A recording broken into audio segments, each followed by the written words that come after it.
You're listening to the AstroMommy Daily Horoscope, a forecast that hopes to shine a light in the dark, helping us all see where we've been, where we are, and where we're going. Whether you're a first-time listener or a long-time subscriber, thanks for being here. I truly appreciate you being in the AstroMommy community. I hope you enjoyed today's horoscope and card reading. If you would like to support the AstroMommy newsletter, there are several ways to do so. Subscribe on Substack, share it with a friend, schedule a reading, check out my family's Etsy shop, Metaphysical Flamingo, or just leave a tip. Without further ado, here is the Daily Horoscope.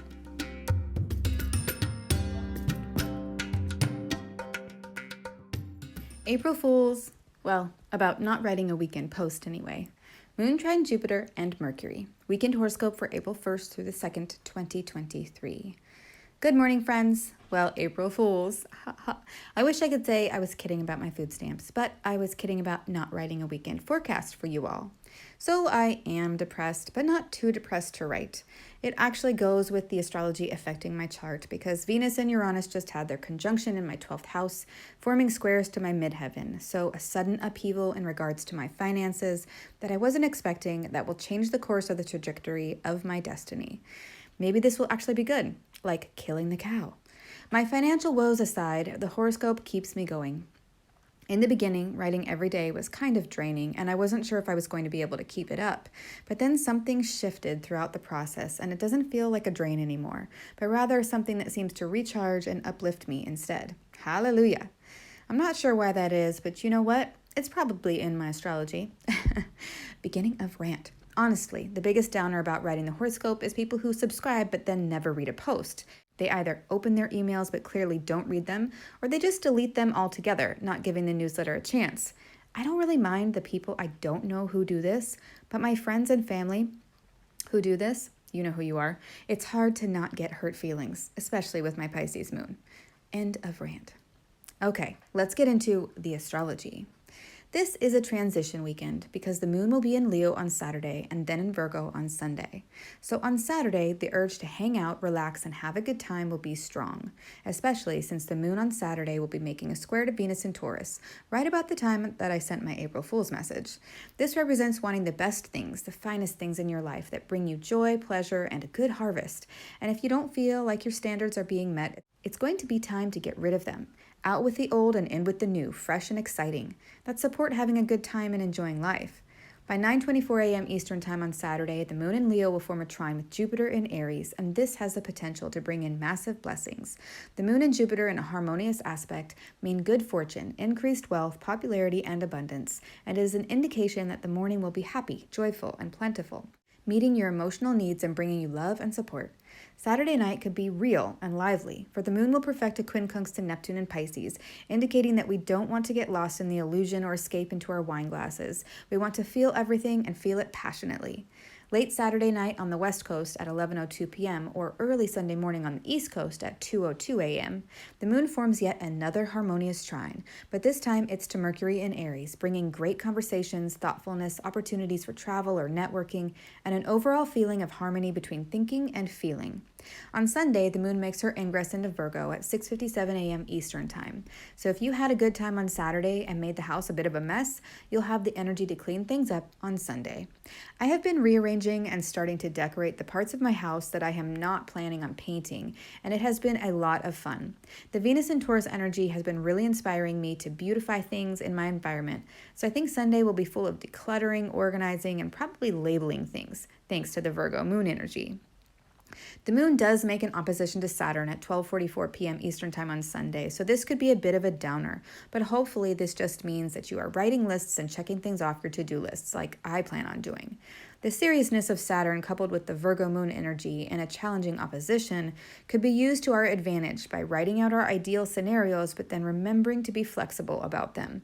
The opposition means that we will either be pulled in two different directions or we will be playing tug of war with ourselves about something. So stay flexible on Sunday.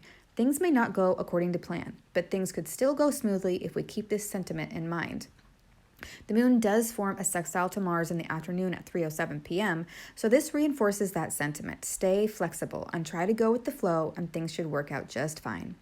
Let's move on to the 3-card spread for the weekend. This weekend, I picked one card for the overall theme of each of these subjects: money, love, and career. The card representing money is Ace of Pentacles. New ventures, new expenses, new expenditures, new ideas about money, new ways of making money, and new money. I think this is a really positive omen that indicates that financially there are new opportunities on the horizon. The card representing love is Upside Down Tree Lady. On this card, we see a woman pregnant and growing a tree out of her head. If you are listening to the recording, you need to go and look at this card to fully understand.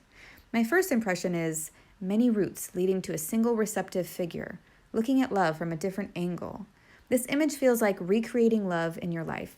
Things are upside down and don't fit a normal picture, but that's okay. I feel like the woman on this card is about to give birth to herself in a new form. What do you get from this card? Please leave a comment. The card representing career is 5 of Cups, Waite. This card is about picking yourself back up after a loss or a change. In the traditional tarot, the 5 of Cups is an image of a person in a black cloak looking at 3 spilled cups on the ground and turning their back on the 2 cups still upright behind them. In the distance, there is a bridge and a nice-looking house across from it. So this card means to look at what you still have and take it with you over the bridge to a better situation. Cut your losses and move on from a painful, emotional situation to something better. In terms of career, this could be about leaving a job and getting a new one, or focusing on the positives of your career and taking the things that are working to a new place.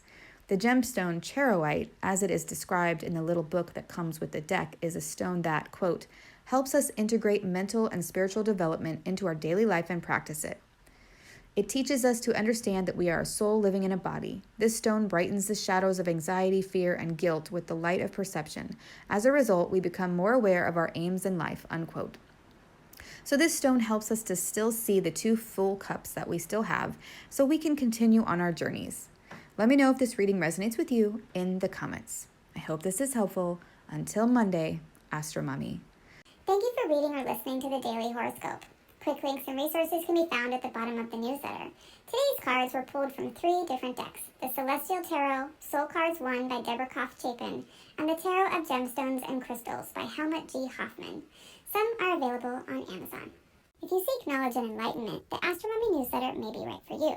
Side effects of reading or listening to the AstroMommy newsletter are common and include joy, jubilation, delight, happiness, gratitude, love, triumph, feeling in tune with the universe, experiencing deep insights, reflections, and contemplations, a lightened soul, a lighter step, feeling awake when others are asleep, illuminated, enlightened, having spiritual experiences, noticing repeating numbers, animals in nature, or songs on the radio that speak to you, getting vibes, clairvoyance, clairaudience, and clairsmelliance, feeling like you know secret language, biophilia, crying tears of joy, emotional literacy, feeling lively, stable, exalted, having an auric glow, or feeling like you woke up on the right side of the bed have all been reported.